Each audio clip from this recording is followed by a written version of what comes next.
Hello friends, welcome to our channel crypto with Vishal. तो guys, काफी time से हम लोग बात कर रहे हैं बिटकॉइन के बॉटम के बारे में, तो मुझे लगा यार क्यों ना टॉपिक को थोड़ा सा उल्टा किया जाए। यहाँ पे बॉटम आएगा आने वाले टाइम में, वो तो कह रहा हमें पता चल जाएगा, लेकिन एक चीज और है कि बॉटम के बाद जब एक बार फिर से बुल रन स्टार्ट होगा तो वो टाइम पे बिटकॉइन कहाँ जा सकता है। तो अभी टेलीग्राम पे कुछ ही देर पहले मैंने ऑलरेडी एक पोल भी डाला था कि क्या BTC 2 लाख डॉलर जा सकता है इन नेक्स्ट कितना 3 to 4 ईयर। 60% लोगों का भाई यहां पे बोलना है कि हाँ भाई जा सकता है, और 36% का बोलना है भाई नेवर, कभी नहीं जाएगा। तो पीछे के स्टैटिस्टिक के बेस पे, अपने मन से मैं कुछ नहीं बोल रहा हूं, मन से बना के कहानी, जो पीछे के स्टैटिस्टिक बोल रहे हैं हमें, उसके बेस पे हम लोग यहां पे बात करेंगे कि क्या पॉसिबिलिटी है आने वाले 3 साल के अंदर या 3-4 साल के अंदर बिटकॉइन के बारे में। बिटकॉइन के बारे में क्यों? क्योंकि उसी से क्रिप्टो मार्केट जो है काफी हद तक हमें समझ में आएगा। वीडियो को प्लीज पूरा देखिएगा, क्योंकि कई बार जब मैं कुछ बोलूंगा आप लोगों को हो सकता है यार लगे क्या फालतू की बातें करता हूं। पूरा एक बार वीडियो को देखिएगा शुरू से लेके एंड तक, और उसके बाद कुछ डाउट लगे या लगे नहीं यार जो मैं बातें बोल रहा हूं नहीं यार बिल्कुल आउट ऑफ द बॉक्स बोल रहा हूं, तो जरूर एक बार कमेंट बॉक्स में उन सब चीजों को बताइएगा। और वीडियो पसंद आएगा लाइक करिएगा और उसको शेयर करिएगा। और जिन लोगों को लगता है डेड हो गया, ऐसा हो गया, वैसा हो गया, फलाना हो गया, दिमागा हो गया, उसको जरूर एक बार जो आपको वीडियो से समझ में आया वो जरूर एक बार बताइएगा। तो सबसे पहले बिटकॉइन का करंट प्राइस ऊपर आप देख सकते हैं, जो कि चल रहा है तकरीबन 16,500 16,574 सॉर्ट ऑफ रेंज के बीच में। यहाँ पे अगर आप ये यहाँ पे देखते हैं तो अब पहले थोड़ा सा ना पीछे चलते हैं, क्योंकि काफी सारी चीजें हमें देखने को मिली, और ये मैं थोड़ी पुरानी बातें आपको कर रहा हूँ। तो वॉरेन बफेट ने यहाँ पे बोला था कि $25 बेबी अगर मुझे सारा बिटकॉइन मिले तो भी मैं उसको ना लूं। यहाँ पे चार्ली मंगल ने भी बोला था भाई स्टूपिड इवल क्रिप्टो के बारे में। रिसेंटली एक आर्टिकल भी यहाँ पे आया है बिटकॉइन के बारे में कि बिटकॉइन का जो वर्स्ट सिनेरियो है उसके अकॉर्डिंग $6,000 तक हमें जाता हुआ मिल सकता है। और उसके बाद एक सबसे बड़ी चीज़, चेतन भगत हम लोग जानते हैं यार, बहुत बड़ा नाम है इंडिया के अंदर, बात करते हैं, रीच बहुत ज़्यादा है उनकी। रिसेंटली इन्होंने एक आर्टिकल यहाँ पे डाला था, क्रिप्टो इज़ नॉट डेड। और अगर आप सारी चीज़ें पढ़ेंगे इसमें तो ये मेनली FTX की कहानी है, और FTX के पीछे इन्होंने यहाँ पे बोला है। खैर मैं ये नहीं बोलूँगा यहाँ पे चेतन भगत को मैं कुछ कहूँगा यार, जो भी उन्होंने बोला उनके अकॉर्डिंग उनको लगा, क्योंकि बहुत बड़ा नाम है यार। हम लोग ये नहीं बोल सकते कि नहीं इनको पता नहीं है कुछ, क्योंकि फाइनेंस सेक्टर से इनका अगर आप पीछे का बैकग्राउंड देखेंगे वो है, पर ठीक है। लेकिन रीच बहुत ज़्यादा थी आर्टिकल की, तो बहुत लोगों को आर्टिकल मिला ये देखने को, और बहुत सारे लोगों ने इस बेस पे ही बोला कि यार जब इतना बड़ा आदमी बोल रहा है कि भाई क्रिप्टो इज डेड, तो यार डेड ही होगा। ऐसा लोगों के एजम्पशन लोगों ने यहाँ पे लगाया। आप चलते हैं अपनी स्टोरी की तरफ और उसके बाद कुछ चीज़ें देखते हैं। तो मैं आपको ना गाइस प्योरली यहाँ पे स्टैटिस्टिक जो चार्ट के दिख रहे हैं उसके बेस पे हम लोग देखेंगे। एक पहली चीज देखेंगे कि आने वाले टाइम में क्या हो सकता है और क्या ड्यूरेशन अप्रोक्सीमेट जो है यहाँ पे रहता है इन सब चीजों के बारे में।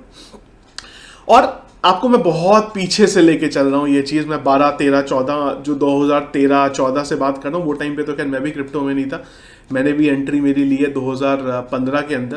तो ये वाली जो कहानी है ये तो इतना तो मेरे सामने हुआ नहीं है, पर चार्ट जो बोल रहा है मैं उसके बारे में आपको बता रहा हूं। तो देखो, और प्लीज समझने की कोशिश करिएगा यहाँ पे क्या मैं बताना चाह रहा हूं उसे। तो अगर मैं स्टार्टिंग से लेके चल रहा हूं, ये मैं बात कर रहा हूं इवन 12 की, 13 भी नहीं 12 के बारे में बात कर रहा हूं मैं यहाँ पे। और 12 में मैं आपको यही बता रहा हूं कि क्रिप्टो मुझे पता था है, बिटकॉइन मुझे पता था है, लेकिन बाय करना इतना मुश्किल काम हुआ करता था कि पता होके भी वो टाइम पे मैं बाय नहीं कर पाया इसको। तो अब लगता है कि वो टाइम पे बाय कर लिया होता, 15 की जगह वो टाइम पे बाय कर लिया होता तो और ज़्यादा प्रॉफिट होता, पर छोड़िए उस चीज़ को, एक सेपरेट स्टोरी हो जाएगी वो।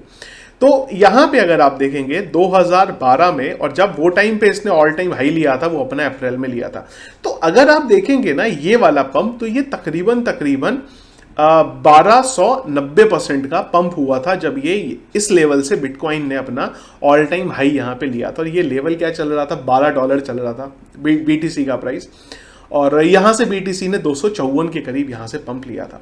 इसके बाद जो अगला पंप आया यहाँ पे बिटकॉइन का, अगर आप ये देखोगे तो इस लेवल से मैं ले रहा हूं, मतलब देखिए मैं क्या दिखा रहा हूं कि जो लास्ट बिटकॉइन का प्राइस अप हुआ था, उसके बाद जब लास्ट प्राइस ने पंप किया, ऑल टाइम हाई फिर बनाया, तो उस बीच में उसने कितना पंप लिया और उस बीच में क्या ड्यूरेशन था उसका। तो इसके बाद अगर आप देखोगे ना, ये लेवल से जो कि हमारा था कितना था ये भाई 259, यहां से जब बिटकॉइन ने अपना ऑल टाइम हाई बनाया इधर की तरफ, तो बिटकॉइन ने अपना ऑल टाइम हाई जो है वो बनाया यहां पे तकरीबन 349% का। मतलब ये वाले लेवल से जो हाई था इसके बाद जब बना तो वो 349 बना। मतलब पहले वाला जो इसका रन आया था वो टाइम पे 1290% और उसके बाद गया अपना ये 349%। अच्छा, ड्यूरेशन क्या था इस बीच में इसका, वो भी एक बार थोड़ा समझते हैं, सारी चीजें एक ही बार लेके चलते हैं। तो ये मतलब जो लास्ट पंप था उसके बाद जो अगला पंप था, इसके बीच का जो ड्यूरेशन था वो था अराउंड 244 डेज का। अब एक चीज मैं और बताना चाहूंगा, ये वो टाइम था, मैं आपको बहुत पीछे का स्टैटिस्टिक मैंने बता दिया, पर ये गाइस वो टाइम था जब लोगों को क्रिप्टो के इन सब पे इतना बिलीव नहीं था, इसलिए इस चीज को हम इग्नोर भी कर सकते हैं ये वाले पंप को, पर स्टैटिस्टिक में आप डालना चाहे तो आप यहां पे डाल सकते हैं, ठीक है। तो एक जो था मैंने आपको ये दिखा दिया। इसके बाद जो एक्चुअल में जहां से लोगों ने क्रिप्टो के बारे में जानना शुरू करा, वो गेम आपका यहां पे स्टार्ट होता है। तो ये जो लास्ट हमने पंप देखा था 349, इसके बाद जो अगला पंप गया, जो एक्चुअली में मैंने अपनी आंखों से देखा था, वो टाइम पे बिटकॉइन ने लिया 1598% का पंप, तकरीबन 1600% का पंप लिया बीटीसी ने। अब ये इंपॉर्टेंट है कि ये वाला जो पंप था, इन दोनों पंप के बीच की बीटीसी ने यहां पे लेने के बीच में ड्यूरेशन कितना था, तो ये ड्यूरेशन था इसका तकरीबन 1461 दिन का। मतलब ये वाला जो लास्ट पंप था जो हमने अभी देखा था, वहां से ये वाला जो पंप आया, मतलब 9000 से लेके जो तकरीबन 18,498 के करीब जो पंप गया, उसके बीच का जो ड्यूरेशन था वो था 1461 डेज। ये इंपॉर्टेंट है, नोट करने वाली चीज। नहीं आते हैं इधर। इसके बाद ये जो बिटकॉइन ने अपना पंप ऑल टाइम हाई बनाया 19,000 20,000 के नियर अबाउट जो भी ये नंबर था, यहां से जो अगला पंप आया, यानी कि हम लोगों ने, मतलब काफी सारे लोगों ने, क्योंकि वो टाइम पे हम चैनल भी हमारा चल रहा था, उस पंप के बीच का जो इधर वाला और इधर के बीच का जो रिजल्ट था वो था तकरीबन 249% का। मतलब अगर मैं 3 साइकिल देखूं तो एक बार पंप गया मेरा, 4 इनफैक्ट साइकिल देखूं, एक बार मेरा जो पंप था वो मैं आपको थोड़ा जूम करके दिखा देता हूं, 1 सेकंड लगेगा। तो एक बार पंप गया 1290% का, उसके बाद अगले बुल रन में पंप गया 349% का, उसके बाद पंप गया 1598% का, और उसके बाद जो अगला पंप गया बीटीसी का वो गया तकरीबन 249% के नियर अबाउट। यहां पे अगर मैं टाइम ड्यूरेशन देखूं तो ये वाले में हमारी जो ड्यूरेशन थी वो थी तकरीबन 1461 डेज की, ये वाले में जो ड्यूरेशन थी वो थी तकरीबन 1431 डेज की। अब आ जाते हैं इधर। अब गेम ये है कि आने वाले टाइम में क्या होगा, क्योंकि ये वाला जो था रिजल्ट ये 21 में आया था, और 21 से अब तक हम लोग बात करें तो 1 साल तो जो है वो निपट चुका है यहाँ पे। तो अब अगर मैं वो पुराने वाले स्टैटिस्टिक के हिसाब से चलूं और मैं यहाँ पे 1430 डेज मानूं या 1461 1431 कुछ भी डे जो डेज हैं वो यहाँ पे मानूं, चलो मैं इसको थोड़ा और बढ़ा देता हूँ, इसको 61 ही कर देता हूँ।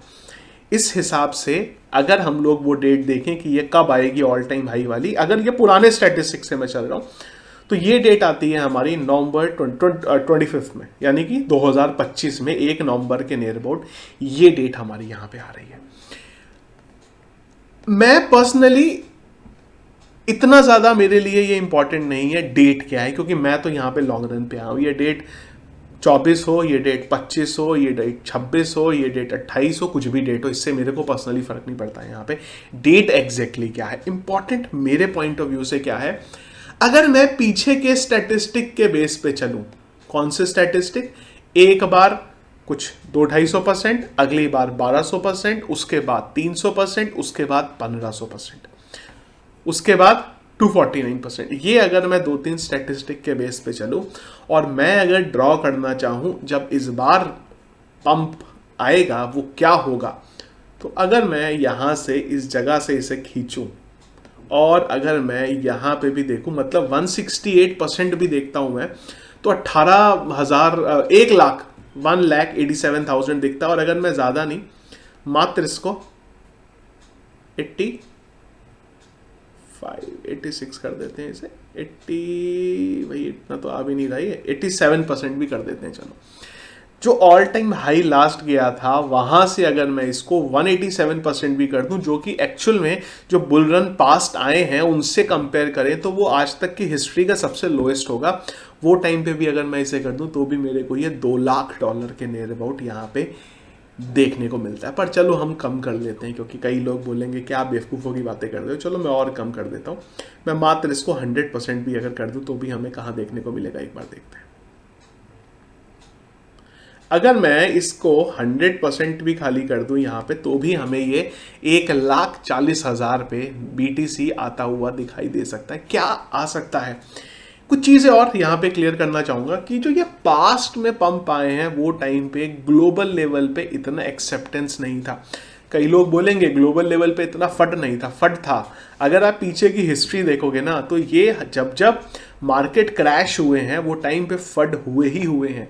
पास्ट में भरे पड़े हैं इस तरीके के फट, चाहे हम एम्प्टी गॉक्स के बारे में बोलें और भी एक्सचेंजेस कॉइन्स हैं उनके फट पास्ट में देखने को मिले हैं हमें। तो ये चीज़ बोलना कि यार ये अब हुआ है ऐसा नहीं है। पर हाँ, अब अंतर एक ये चीज़ पड़ा है कि ग्लोबल लेवल पे क्रिप्टो के बारे में बात हो रही है, ग्लोबल लेवल पे बिटकॉइन के बारे में बात हो रही है, बाकी ऑल्ट कॉइन्स के बारे में बात हो रही है। ग्लोबल लेवल पे इतना एक्सपोजर नहीं मिला था। तो क्या इस एक्सपोजर आने के बाद अगर एडॉप्शन होगा तो क्या लगता है आपको 100% पंप जाएगा कि उससे ज़्यादा जाएगा? मैं खैर बहुत ज़्यादा की तो बात ही नहीं कर रहा हूँ, पर अगर मैं आपको छोटा सा भी दिखाऊं, हिस्ट्री का सबसे लोएस्ट भी 89, 87, 88% का, तो भी हमें 2 लाख जाता वो देख सकता है। क्या ड्यूरेशन हो सकती है इसकी? अगर मैं पास्ट हिस्ट्री के हिसाब से देखूं तो ये 25 में इस हिस्ट्री के बेस पे जो पास्ट है वो देखने को मिलेगा यहाँ पे। अब ये तो हो गया चार्ट, यहाँ पे हमें क्या बोल रहा है। एक चीज़ और, मेरा बिलीव क्या है, अगेन हर कोई अपने बिलीव के अकॉर्डिंग बताता है, तो मेरा बिलीव यहाँ पे ये है कि 2 लाख क्या बिटकॉइन जा सकता है? 101% जा सकता नहीं है, 101% जाएगा। हाँ, ये ज़रूर इंपॉर्टेंट है कि वो ड्यूरेशन क्या होगा, क्या वो 25 होगा या उससे पहले का होगा, वो आने वाले टाइम में किस तरीके से रेगुलेशन आते हैं, चीज़ें आती हैं, वो हमें पता चलेगा। अगली चीज़ कि ये मान के चलते हैं कि यार पुरानी हिस्ट्री रिपीट नहीं होगी, ख़त्म हो गया, क्योंकि अगर आर्टिकल्स के अकॉर्डिंग देखूँ तो ख़त्म दिख ही रही है चीज़ें। अब मैं ये आपको ना जो डेटा है वो ऑफिशियली डेटा दिखा रहा हूँ, क्योंकि अनऑफिशियली डेटा तो भगवान जाने कितना होगा यहाँ पे। आपको क्या लगता है ये जो कंपनीज की लिस्ट मैंने खोल के आपके सामने रखी है, ये कंपनीज बेवकूफ़ है, ये एक ऐसी जगह पे इन्वेस्ट करने जा रही हैं जिसका कुछ फ्यूचर नहीं है? आपको क्या लगता है? माइक्रो स्ट्रेटेजी अगर नहीं पता किसी को तो एक बार फाइनेंस से रिलेटेड है और बहुत बड़ा नाम है दुनिया में, सबसे बड़े बिटकॉइन के होल्डर हैं ये। जब हम लोग बिटकॉइन की ओवरऑल सप्लाई के बारे में बात करते हैं 21 मिलियन की, उसमें से 0.619% करेंटली इनके पास है। टोटल BTC है 1,30,000 हर आर्टिकल के अकॉर्डिंग, एक दो कुछ नंबर इधर उधर होते हैं, पर ये जो आर्टिकल मैं देख रहा हूँ 1,30,000 है इनके पास। गैलेक्सी डिजिटल होल्डिंग, अगेन ये जो कंपनीज के बारे में आपको बात बता रहा हूँ, ये कुछ ऐसी नहीं है कि कोई छोटी मोटी कंपनी है जिन्होंने ऐसी उस सेंटीमेंट में आके BTC को यहाँ पे बाय कर ली हुई है। टेस्ला के पास 10,000 की होल्डिंग। और ये चीज़, एक चीज़ और मैं आपको यहाँ बोलूँगा, ये वो कंपनीज हैं जिन्होंने अपना ऑफिशियल डिक्लेयर करा है, जिनका अनऑफिशियली चीज़ें चल रही हैं। ये एलन मस्क, जिनकी क्रिप्टो एसेट कितना है वो आज की डेट में किसी को पता ही नहीं है, वो क्या इसको नीचे जाने देंगे? मैं फॉरगेट अबाउट कि ये चार्ट क्या बोल रहे हैं, दुनिया क्या बोली है, पर एक छोटी सी चीज़ है कि ये जो मार्केट के बड़े प्लेयर हैं, ट्विटर तक अगर आप बाय कर सकते हैं आज की डेट में खाली कुछ चीज़ों के लिए कि आप बोलना चाह रहे हो कि भाई दुनिया को मुझे ऐसे बनाना है, आई एम श्योर ऐसा है नहीं, पर वो नहीं जाने देंगे इसको। दूसरी चीज़, पास्ट रिकॉर्ड में आपको बता रहा हूँ, वो रिकॉर्ड इसलिए बता रहा हूँ क्योंकि एटलीस्ट बहुत ज़्यादा नहीं मैं अगर आपको बोलूँ कि पीछे वाला हिस्ट्री नहीं देखा, पर ये वाला मैंने अपनी आंखों के सामने देखा कि जब ये ऑल टाइम हाई बना था और इसके बाद का वो भी देखा था क्रैश, जब 19,000 20,000 से 3,000 पे आया था। और ये दो देखिए, ये जब एक बार BTC का प्राइस या क्रिप्टो का प्राइस जब बढ़ना स्टार्ट हुआ ना, तो आप लोगों को पता भी नहीं चलेगा कि किस दिन, ये आज हम लोग 16,000 के बारे में बात करते हैं, ये किस दिन 1 लाख चला जाएगा, आपको लिटरली में ये पता भी नहीं चलेगा। अगर आपने महीने 2-3 महीने भी चार्ट नहीं देखा ना, तो आप एकदम से सोचोगे यार अभी थोड़े दिन पहले तो ये यहाँ था, ही एकदम से कहाँ पहुँच गया ऊपर। इस तरीके से मूवमेंट होता है और ये मूवमेंट करने वाले बड़े नाम है, जिसमें से कुछ नाम आप ये अपने सामने देख रहे हो। पर ये मार्केट रिएक्ट करना तब स्टार्ट करता है जब ये बिलीव मार्केट के अंदर आ चुका होता है कि अब खत्म हो गया है सब, जब इस तरीके के आर्टिकल मार्केट में आने शुरू होते हैं। ऐसा नहीं है कि ये आर्टिकल आएंगे और उसी दिन कुछ हो जाएगा, $25 पे मैं कुछ नहीं लूँगा, बिटकॉइन डेड हो गया, ये हो गया वो हो गया। उसके बाद जब लोगों के बिलीव आ जाता है और जब आप अपना क्रिप्टो एसेट को सेल आउट कर देते हैं, उसके बाद वेल्स के गेम अपना स्टार्ट करती हैं, क्योंकि उनको इसी प्राइस पे बाय करना था और उसको नीचे ले जाके उसी प्राइस पे बाय करना था और उसके बाद ऊपर ले जाएंगे। और एक चीज़ और बोल रहा हूँ मैं, ये जो हम लोग आज डिस्कस कर रहे हैं, चलो 2 लाख भी अगर ये BTC चला गया तो उसके बाद फिर से नीचे गिरेगा, फिर से पक्का एक साइकिल के बाद ये फिर से और ज़्यादा नीचे गिरेगा। ये भी है, ये फैक्ट है ये इस चीज़ का। ये नहीं है कि 2 लाख एक बार चला गया जी अब तो ऊपर ही जाएगा, फिर से नीचे भी आएगा, फिर से हम लोग इसी तरीके से डिस्कस करेंगे, फिर से जो नए प्लेयर हैं वो यहाँ पे भागेंगे, फिर से वो सोचेंगे क्रिप्टो स्कैम है, फिर से इसी तरीके से राइटर आएंगे जो बोलेंगे क्रिप्टो पूरे का पूरा स्कैम है। एक चीज़ और, कुछ लोग बोलेंगे यार क्या वॉरेन बफेट को कुछ पता नहीं है, क्या चार्ली मंगल को कुछ पता नहीं है? तो यार इसके पीछे एक छोटी सी चीज़ आपको बताऊंगा, रिसर्च छोटा सा है, अगर आप करना चाहे तो कर सकते हो। अगर आप इनकी एज देखोगे ना, ये मैं क्यों बता रहा हूँ आपको, मैं छोटा सा मैं यहीं पे दिखा देता हूँ लाइव ही। अगर आप इधर आओगे ना तो अगर आप इनकी एज देखोगे कितनी है, 92 ईयर्स के हैं ये। और फाइट किस चीज़ का है इनके केस में, अगर आप एक चीज़ और देखना चाहोगे वॉरेन बफेट के बारे में, आपको पता है इनका जो टेक कंपनीज है उनका कितना स्टॉक है इनके पास, उसका पता है किसी को? गूगल पे सर्च करिएगा, आपको आंसर मिल जाएगा मेरी बात का। क्योंकि ये बिलीवर नहीं है टेक्नोलॉजी के, और इसका ये नहीं है कि इनकी गलती है, प्रॉब्लम ये है कि एक जनरेशन का इशू है यहाँ पे। अगर आप अपने घर में अपने लेट्स से ग्रैंड पेरेंट को बताओगे क्रिप्टो के बारे में और उससे बोलोगे यार क्या होता है कि हम लोग वेबसाइट से किसी को रुपए भेज देते हैं और उसके बदले हमें रुपए मिल जाते हैं, वो बोलेंगे क्या बेवकूफ़ों की बातें कर दो, करेंसी क्या है, वो तो सोना होती है या फिर रुपए होती है, इलेक्ट्रॉनिक मीडियम भी कुछ नहीं होती। वो एक बिलीव की बात है और वो जनरेशन का गेम है यहाँ पे। तो इनके साथ क्या है कि ऐसा नहीं है कि इनको क्रिप्टो के लिए इन्होंने कभी कुछ बोला, इवन इनका टेक कंपनी में भी कुछ अगर आप देखेंगे तो इन्होंने कभी वहां पे इन्वेस्ट नहीं करा, क्योंकि वो उसके बिलीवर नहीं है। पर क्या इसका मतलब क्या है कि टेक कंपनीज बंद हो जाएंगी आने वाले टाइम में? वो नहीं होंगी, वो एक बिलीव का गेम है। ये इनका बिलीव है कि भाई क्रिप्टो खत्म होने वाला है। मैं ये बोल सकता हूँ एलन मस्क का बिलीव है यहाँ पे कि क्रिप्टो फ्यूचर है। अब आपको समझना पड़ेगा कि आपको किसकी बात माननी है, वर्ल्ड का जो सबसे टॉप मोस्ट अमीर है उसकी माननी है, या जो 7th 8th पोजीशन पे। आई नो मैं ये नहीं बोल रहा हूँ कि वॉरेन बफेट को कुछ नहीं पता यार। जब हम लोग फाइनेंस के बारे में बात करते हैं तो उनसे बड़ा आज की डेट में लिविंग लीजेंड अगर हम लोग बोलें तो वॉरेन बफेट उसमें आते हैं, पर वो एक अलग सेक्टर है वहाँ पे, तो उनका ओपिनियन अलग है और किसी और का ओपिनियन यहाँ पे अलग है। इन शॉर्ट कुल मिला के $2 लाख पे बिटकॉइन को जाना आज की डेट में, बहुत सारे लोग, मुझे पता है बहुत सारे नेगेटिव कमेंट आने वाले हैं यहाँ पे, बहुत सारे लोग बोलने वाले हैं कि आप बेवकूफ़ बना रहे हो, तुम जैसे लोग ही हमें बेवकूफ़ बनाते हैं, तुम जैसे लोगों के चक्कर में ही हमारा पैसा डूब रहा है। पर बात यह है कि जब BTC ने अपना ऑल टाइम हाई बनाया था तब ऐसे कमेंट क्यों नहीं आते थे कि यार तुम्हारे चक्कर में ही हम अमीर बन गए, तुम्हारी वजह से हम लोग लाखों रुपए कमा लिए। वो टाइम पे कोई कमेंट नहीं करता। साइकिल है, पास रिकॉर्ड अपने देखो, और अगेन आपके जिस किसी को लगता है नहीं ऐसा नहीं होने वाला, उसके बिलीव से कोई फर्क नहीं पड़ता। मेरा बिलीव ही है और मेरा बिलीव पास्ट हिस्ट्री के बेस पे है, और ये जो स्टैटिस्टिक आपको दिखा रहा हूँ इसके बेस पे मेरा बिलीव है। अगर आपका बिलीव किसी चीज़ के ऊपर है कि नहीं जा सकता तो प्लीज़ फिर उसको प्रूव करो, स्टैटिस्टिक दिखाओ या कोई चीज़ ऐसी दिखाओ। स्टैटिस्टिक ये मत दिखाओ आपकी बिटकॉइन डेड हो जाएगा। अगर आप बिटकॉइन डेड के आर्टिकल दिखाओगे तो वो 2013 से अब तक चल रहे हैं, अब तक कोई डेड नहीं हुआ वहाँ पे, अब तक जो है वो यहाँ पे चलता ही आ रहा है। तो ये मेरा बिलीव है, मेरा ओपिनियन है यहाँ पे। और अगेन टाइम क्या होगा वो प्रिडिक्ट कर पाना थोड़ा सा मुश्किल है, पर हाँ हिस्ट्री के बेस पे देखें तो 25 में आपको BTC ऑल टाइम हाई बनता हुआ दिखेगा। एक चीज़ और है, आने वाले टाइम में जेनेसिस का फंड एक बहुत बड़ा इंपॉर्टेंट चीज़ है, अगर वो भी रिजॉल्व होता है तो हमें थोड़ा सा रिवर्सल, मैं ये नहीं बोलूँगा यहाँ से 50,000 चला जाएगा, पर थोड़ा रिवर्सल 20+ BTC आने वाले टाइम में हमें देखने को मिल सकता है। जेनेसिस का फंड यहाँ पे खत्म होता है तो अगेन बॉटम यहाँ पे क्या होगा BTC का, तो यार बॉटम ही ऑलमोस्ट चल रहा है यहाँ पे। यहाँ से 20-30% अगर BTC डाउन हो भी गया तो 16,000 का वो 13-14,000 12,000 पे चला जाएगा, वो ठीक है। पर ऐसा नहीं है कि यहाँ से बहुत ड्रास्टिकल आपको अंतर देखने को मिल जाएगा, पर वो एक टाइम बीइंग की बात है। रिकवरी होगी, ऑल टाइम हाई बनेंगे, फिर से हम इसी तरीके से डिस्कस करेंगे कि BTC ने आज अपना फिर से ऑल टाइम हाई तोड़ा, और जो ये 16,000 पे चीज़ें हुई हैं उसको शायद फिर से याद करेंगे कि यार एक टाइम था 16,000 पे हम लोग डिस्कस कर रहे थे BTC 2 लाख जाएगा और आज देखो 2 लाख। पे बेटी से चला गया, और उसी टाइम पे ये इसी तरीके से आर्टिकल चेंज होंगे, उसी तरीके से बिलीव चेंज होगा लोगों का आने वाले टाइम, और वो हिस्ट्री है वो उसी तरीके से चलती रहती है। तो ये था गाइस अपडेट जो फिलहाल मुझे आप लोगों को देना था, और मेरा जो मानना था, अगेन मैं कुछ आपको अपने मन से कुछ बनाई हुई चीज़ें नहीं बातें कर रहा हूँ, जो स्टैटिस्टिक है, जो चीज़ें सामने दिख रही हैं वो चीज़ों के बारे में आपको बता रहा हूँ। आप लोगों का क्या ओपिनियन है, आप लोगों को क्या बिलीव लगता है कि अगेन जो बोल रहा हूँ उससे एग्री हो, या आप लोगों को लग रहा है बेवकूफ़ है ये फालतू का, इसको खाली व्यूज़ के लिए वीडियो बनाना होता है उसीलिए आगे आई है, क्योंकि कई लोगों का यही ओपिनियन है। खैर जितना यूट्यूब से आप अर्न करते हैं उतना अगर एक ट्रेड भी आप लेंगे ना, तो नॉर्मली जो आपको कंटेंट बना रहे होते हैं ना उनको इतना आता है कि वो एक जितना ये यूट्यूब पे वीडियो बनाने से कमाएंगे ना, उतना एक ट्रेड से भी कमा लेते हैं। तो ऐसा नहीं है कि किसी को बहुत ज़रूरत है इसके लिए टॉपिक बोलेंगे, बिलीव है इसलिए यहाँ पे है। आप लोग बिलीवर हैं या नहीं है वो जरूर एक बार कमेंट बॉक्स में मुझे बताएगा। ये देखा इस वीडियो पसंद आया आपको, इसको लाइक और शेयर जरूर करेगा। चैनल में अगर आप नए हैं, फर्स्ट टाइम मेरा वीडियो देख रहे हैं, जरूर चैनल को सब्सक्राइब कर लीजिएगा। Thank you friends.